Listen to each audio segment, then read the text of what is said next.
আসসালামু আলাইকুম। আমার ইউটিউব চ্যানেলে আপনাদের সকলকে স্বাগতম। আজকে নতুন আরেকটি ভিডিও নিয়ে আপনাদের সামনে হাজির হয়ে গেলাম।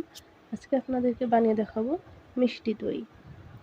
বাড়িতে কিভাবে সহজে ঝটপটভাবে মিষ্টি দইটি তৈরি করতে পারবেন সেটি আজকে আপনাদের সাথে শেয়ার করব। চলুন দেরি না করে দেখে নিই রেসিপিটি। দই বসানোর জন্য প্রথমে আমি দইয়ের বীজটি নিয়েছি। এখানে আমি মিষ্টি দই নিয়েছি। দইটি একটি ছাঁকনির মধ্যে রেখেছি পানি ঝরাতে দেওয়ার জন্য। পানিটা ঝরে গেলে এর ফলে কি হবে, পরে দই থেকে বেশি পানি কাটবে না। প্রথমে আমি ক্যারামেল তৈরি করে নেব। ক্যারামেল তৈরি করার জন্য আমি এখানে 4 চা চামচ চিনি দিয়ে দিচ্ছি।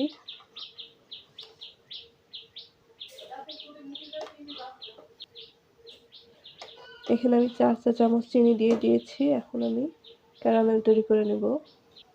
সামান্য পানি দিয়ে দিব। আমার ক্যারামেলটি তৈরি হতে শুরু করেছে, দেখুন কালার চেঞ্জ হয়ে গেছে। আমি বেশি কালার করব না, বেশি পোড়াতে গেলে তেতো হয়ে যাবে। এর মধ্যে সামান্য দুধ দিয়ে দিব।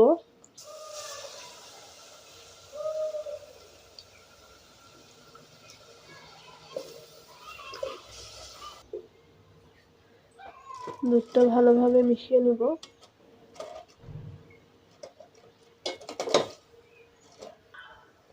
আমার ক্যারামেলটি দুধের সাথে ভালোভাবে মিশে গেছে।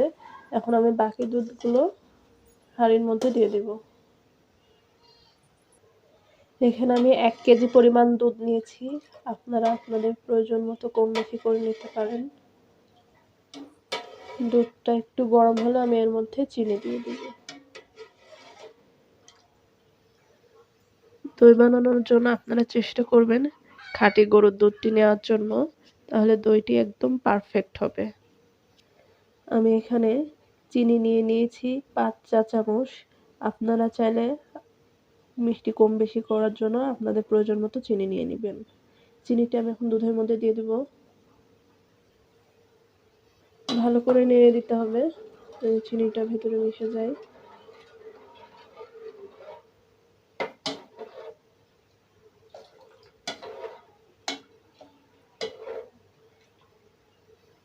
বেশ কিছুক্ষণ ধরে দুধটা ফুটিয়ে নিতে হবে।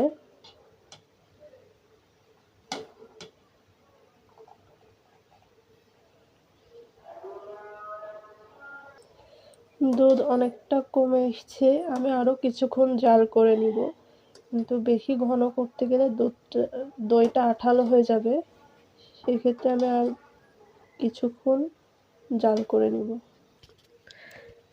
দুধ অনেকটা কমে এসছে, এক্ষেত্রে আমি চুলাটা বন্ধ করে দিব। আমি চুলাটা বন্ধ করে দিয়েছি। এক্ষেত্রে আমি দুধটা নেড়েচেড়ে ঠান্ডা করে নেব। বেশি ঠান্ডা করব না, কুসুম কুসুম ঠান্ডা করব। দইয়ের পানিটা ঝরে গেছে, এখন আমি অন্য একটি পাত্রে দইটি ঢেলে নিব। এখন আমি দইটি একটি হ্যান্ড মিক্সের সাহায্যে ভালো করে ফেটিয়ে নেব। আমি দইটি সুন্দরভাবে ফেটে নিয়েছি।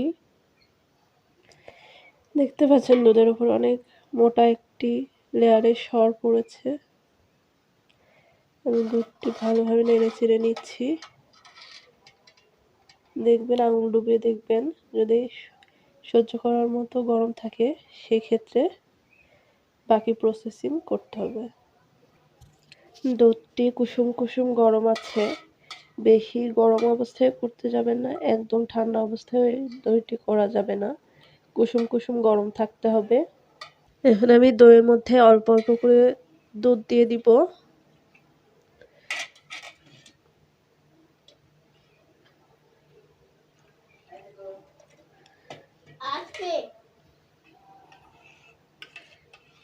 আমি দুধের সাথে দইটা ভালোভাবে মিশিয়ে নেব।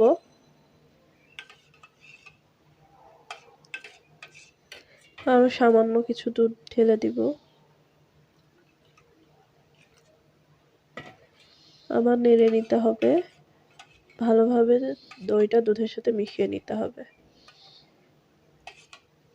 দুধের সাথে দইটা ভালোভাবে মেশানো হয়ে গেছে, এক্ষেত্রে আমি এই মিশ্রণটি দুধের মধ্যে ঢেলে দিব।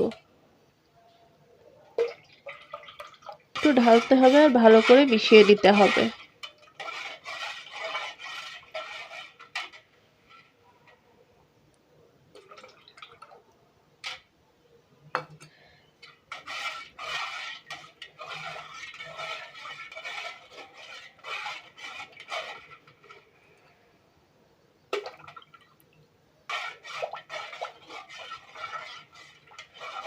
দইটি দুধের সাথে ভালোভাবে মেশানো হয়ে গেছে। আমি এই পাত্রে দই বসাবো।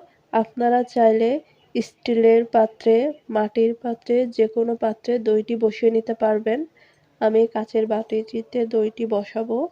এখন আমি দুধের মিশ্রণটি বাটির মধ্যে ঢেলে দিব। দুধটি ঢেলে নিয়েছি। এখন আমি দইটি বসানোর জন্য প্রস্তুত করে ফেলব। ওপর থেকে একটি মোটা কাঁথা চাপা দিয়ে দিব। ভালোভাবে চারিপাশে ঢেকে দিতে হবে যেন কোনো দিকে ফাঁকা না থাকে। আমি এভাবে 6 থেকে 7 ঘন্টা ঢেকে রাখবো। ফিরে আসছি 6 থেকে 7 ঘন্টা পরে। দেখুন তৈরি হয়ে গেছে আমাদের মিষ্টি দই। দইটি একদম পারফেক্টভাবে জমেছে। দইটি দেখতে পাচ্ছেন অনেক সুন্দরভাবে দইটি বসে গেছে। আমি আপনাদেরকে একটু কেটে দেখাচ্ছি। দেখুন একদম পারফেক্ট হয়েছে। ভেতরটা দেখুন কতটা সুন্দর হয়েছে।